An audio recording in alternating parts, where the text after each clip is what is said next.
जय हिंद।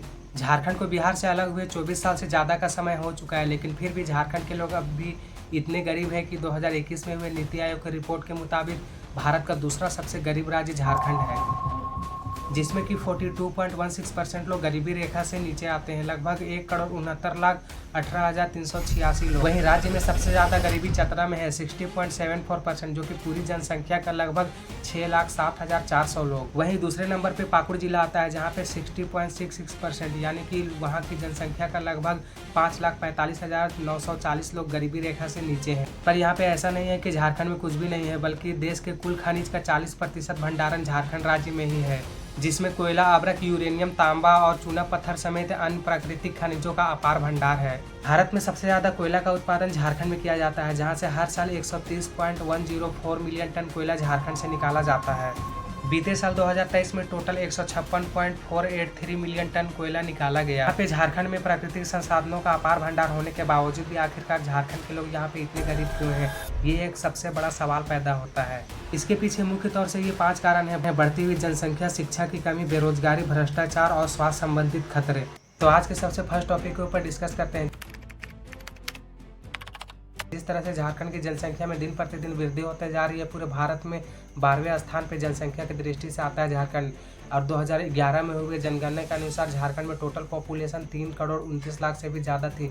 इसी बीच अभी वर्तमान में अगर रिपोर्ट देखा जाए तो 4 करोड़ से भी ज़्यादा की जनसंख्या पार कर चुकी है झारखंड में लगातार हो रहे जनसंख्या विस्फोट के कारण यहाँ के लोग काफ़ी ज़्यादा गरीब है, क्योंकि लोगों की आवश्यकता के अनुसार संसाधन की पूर्ति नहीं हो पा रही है। राज्य के सबसे कम जनसंख्या वाला जिला लोहरदगा है, जहाँ पे 4,61,000 के आसपास लोग रहते हैं। यहाँ पे जनसंख्या घनत्व 307 है, मीन्स 1 किलोमीटर के दायरे पे लगभग 307 लोग निवास करते हैं। वहीं राज्य में सबसे ज्यादा जनसंख्या वाला जिला देखा जाए तो राजधानी रांची है, जहाँ पे टोटल 29,14,000 से भी ज्यादा लोग यहाँ पे रहते हैं। यहाँ का पॉपुलेशन डेंसिटी देखा जाए तो 572 है, मीन्स 1 किलोमीटर के दायरे पे लगभग 572 लोग रहते हैं।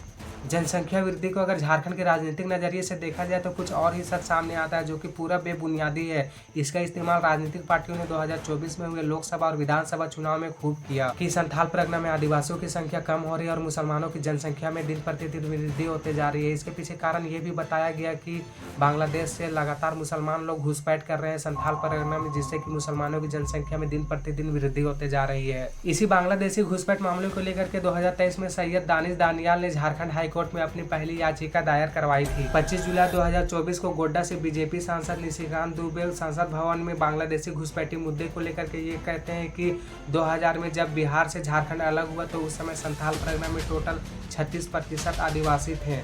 जब संथाल परगना बिहार से अलग हुआ झारखंड, तो 2000 में आदिवासियों का पॉपुलेशन हमारे यहाँ संथाल परगना में 36% था, और आज आदिवासियों का पॉपुलेशन 26%। 10% आदिवासी कहां गायब हो गए, कहां खो गए? निशिकांत दुबे इससे भली भांति परिचित होंगे कि स्वतंत्र भारत में पहली जनगणना सन 1951 में हुआ। उस समय संथाल परगना में आदिवासियों का टोटल पॉपुलेशन 44.67% था।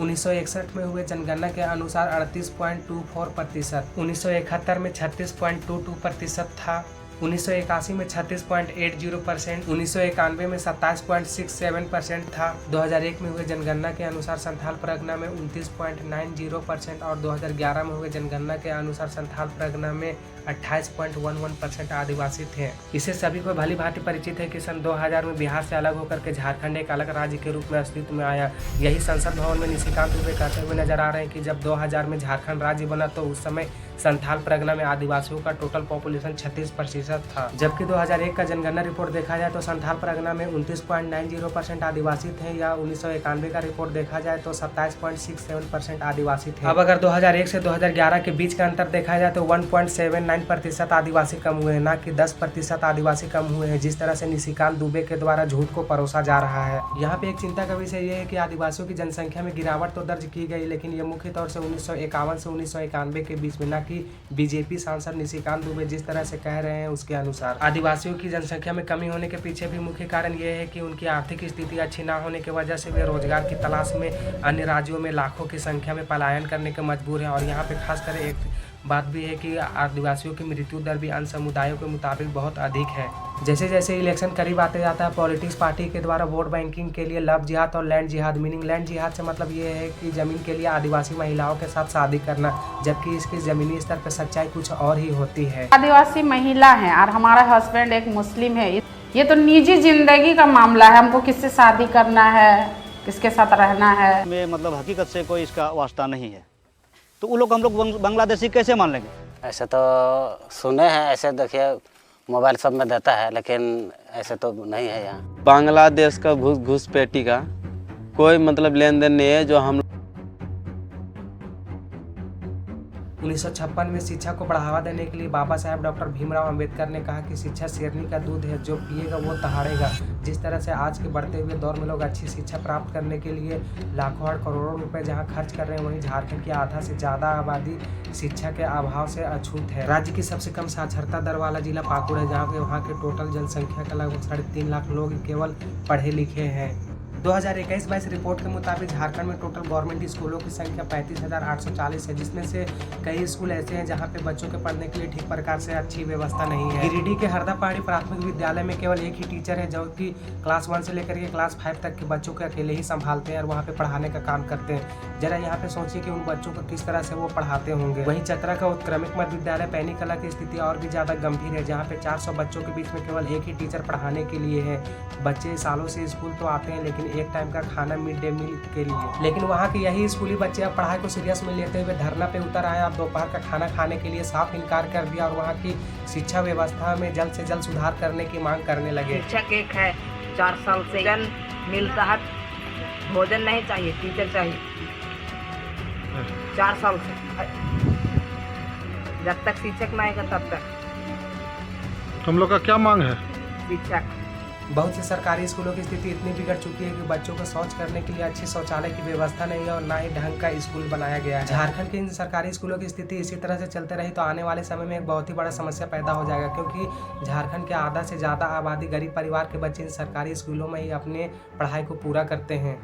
इसलिए इन सरकारी स्कूलों की शिक्षा व्यवस्था में सुधार करने के लिए सरकार को कुछ इस तरह से कदम उठाने की आवश्यकता है कि गरीब परिवार के बच्चे ज़्यादा से ज़्यादा अच्छी शिक्षा प्राप्त कर सके इन स्कूलों से। पहला, शिक्षकों की भर्ती और उनका प्रशिक्षण। 50,000 से अधिक खाली रिक्त पदों पर जल्द से जल्द बहाली प्रक्रिया शुरू की जाए। सभी शिक्षकों को आधुनिक तौर तरीके से ट्रेनिंग दिया जाए, जिससे होगा ये कि सरकारी स्कूल के सभी बच्चों को पढ़ाई लिखाई के अलावा भी टेक्निकल नॉलेज दी जाएगी, जिससे कि आगे चल करके उन्हें फ्यूचर में डिसाइड करने में कुछ ज़्यादा ताम झाम ना किया जाए। राज्य की सरकारी शिक्षा व्यवस्था को बेहतर बनाने के लिए सरकार को शिक्षा के क्षेत्र में खर्चा भी बढ़ाने की आवश्यकता है, जिससे कि स्टूडेंट पढ़ाई के साथ साथ प्रैक्टिकल और एक्सपेरिमेंट भी कर सके। ग्रामीण क्षेत्र के ज़्यादातर बच्चों में ये देखा जाता है कि 10 और 12 करने के बाद वो ड्रॉप आउट हो जाते हैं। इसके पीछे मुख्य कारण ये है कि घर की स्थिति के कारण उन्हें कुछ काम करना पड़ता है। इसलिए सरकार को इन बच्चों को आर्थिक रूप से मदद करने के लिए इन्हें स्कॉलरशिप भी देना चाहिए, ताकि ये आगे की पढ़ाई अपने इसी तरह से जारी रख सके। टेक्निकल और बिजनेस से रिलेटेड एजुकेशन सिस्टम को बढ़ावा देना, क्योंकि जिस तरह से झारखंड के युवाओं के बीच में बेरोजगारी एक बीमारी की तरफ फैलते जा रही है,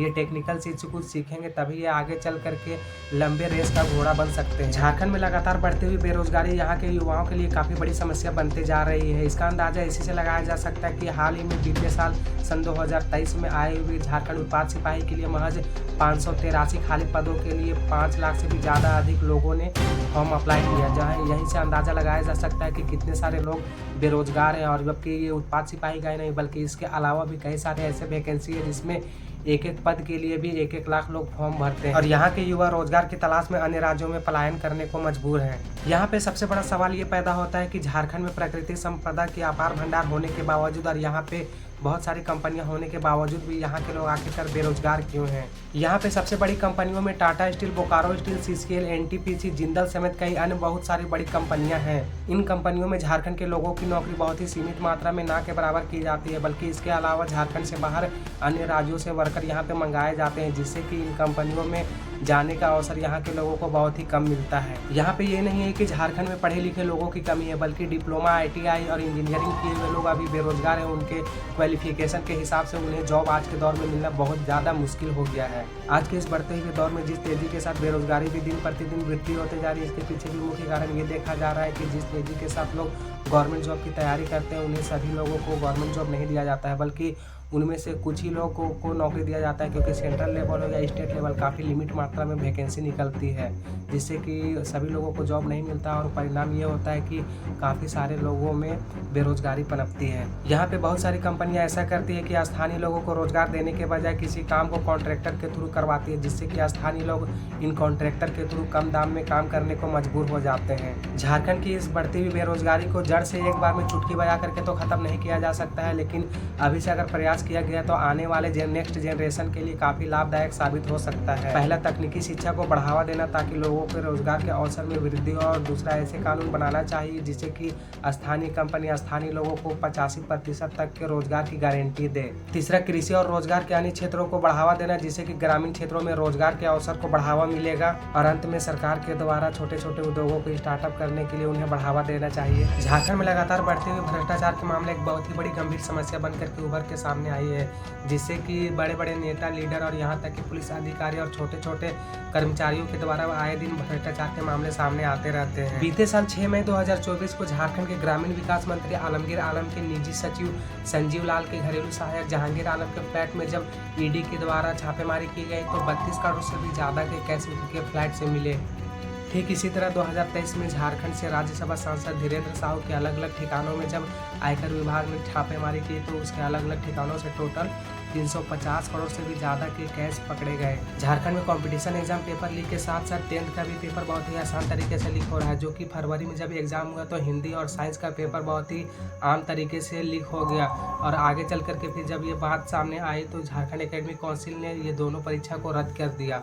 यदि इसी तरह से पेपर लीक का मामला सामने आता रहा तो आने वाले समय में कई स्टूडेंट का फ्यूचर अंधेरे में चला जाएगा, क्योंकि जो जिस हिसाब से मेहनत करता है उस हिसाब से उन लोगों को सफलता नहीं मिल पाएगी। ऐसी घटना के रोकथाम के लिए सरकार के द्वारा एक कठोर कानून बनाने की आवश्यकता है, जिससे कि जो भी आरोपी अगर पाए जाते हैं तो उनके ऊपर सख्त से सख्त कानूनी कार्रवाई की जाए। और झारखंड में जिस तरह से पेपर लीक हो जाता है, इसके लिए सरकार को ये भी ध्यान देने की ज़रूरत है कि ऑफलाइन मोड की जगह पे ऑनलाइन मोड में एक कंपटीशन एग्जाम दिया जाए, जिससे कि ऐसे घटना ना के बराबर हो।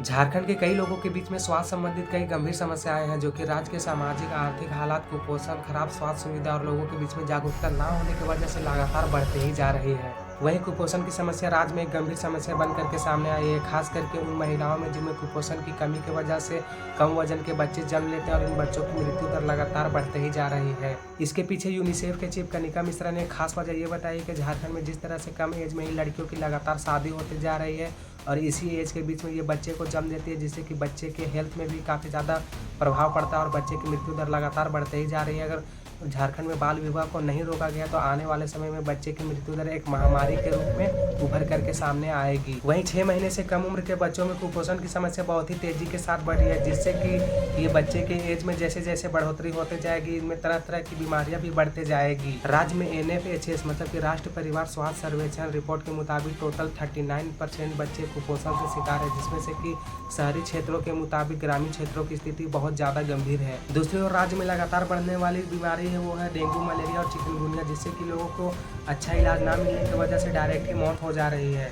वहीं बीते साल सितंबर 2024 में स्वास्थ्य विभाग के आंकड़े के मुताबिक डेंगू के 436 मरीज मिले और वहीं चिकनगुनिया के 175 मरीज मिले। 2023 में डेंगू से 12 लोगों की मौत हो गई और 950 लोग डेंगू पॉजिटिव पाए गए। तीसरा, राज्य में लगातार कैंसर के मरीज बढ़ते जा रहे हैं। झारखंड में हर 1 लाख आबादी में 70 ऐसे लोग हैं जो कैंसर से पॉजिटिव हैं। इनमें से 40 से 45% ऐसे लोग हैं जो खैनी, तंबाकू या अन्य नशीले पदार्थों का सेवन करने से इन लोगों में कैंसर पाया गया है।